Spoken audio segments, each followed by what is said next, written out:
Our next Child Voice presentation is by Sasha. How do you say that last name? Huang. Sasha is very honored to be here today and have this opportunity to share her thoughts and ideas. Sasha describes herself as never being afraid to speak her mind. Sasha always gives 100% of herself and is a school captain at Rochdale South State School, as well as a play ranger to help the preppies. In her talk today, Sasha wants to discuss online safety, especially with social media. Sasha says social media platforms can do damage to a child's mental well-being. I hope one day that we can all live in a world where every child can feel safe on social media.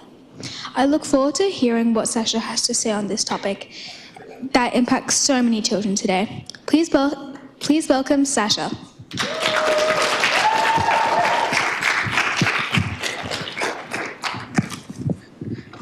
Good afternoon, everyone. My name is Sasha Huang, and I'm here today to talk about cyberbullying and our safety on social media, but also the effects it can cause to our well-being.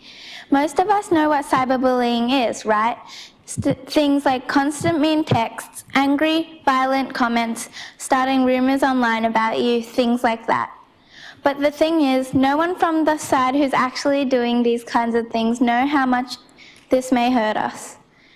We all know that social media like Instagram, YouTube, and especially TikTok have grown immensely in the past years.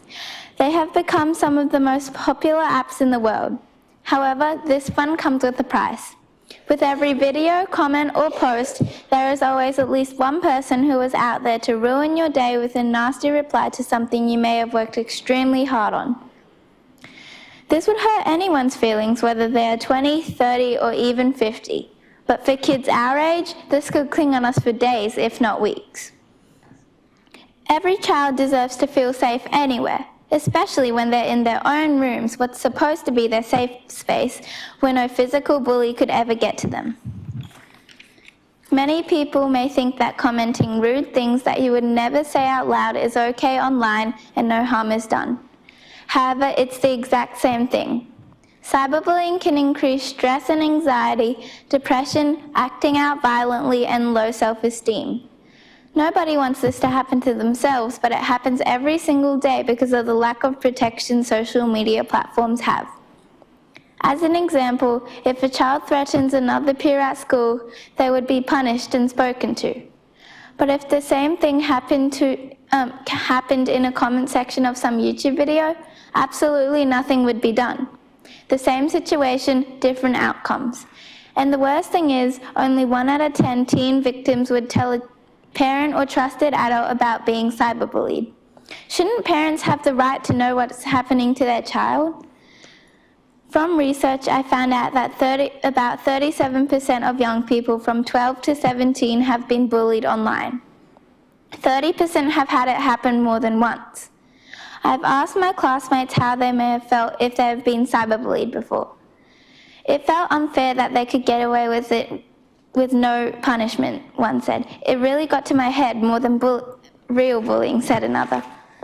This shouldn't be the way we feel for days after an incident like this. We should feel relief that a horrible person got what they deserved, a real punishment. I also asked others what they would do if this happened to them. Most people just said to ignore it and not use social media. Would you agree? Because I don't. Everyone should have the right to use social media, and no one outside of family can ever stop us from doing so. We all know this may be hard to get through sometimes, but here are some ways you may cope with cyberbullying. You can A, tell a trusted adult about the situation, B, try to tell the person to stop if you can, or C, go about with your day and try and make yourself feel better.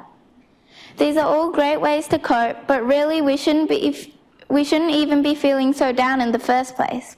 23% of students have reported that they have done something mean to another person online, and we need to stop that. I'm going to say this right now, we need to stop cyberbullying. It's not okay. Even though it's different to bullying, it hurts just the same. Just because you're not saying it to their face, it doesn't mean you should do it. Let's not hurt one another in any way and make social media a safer and more positive place for everyone. Thank you for listening. Have a great afternoon.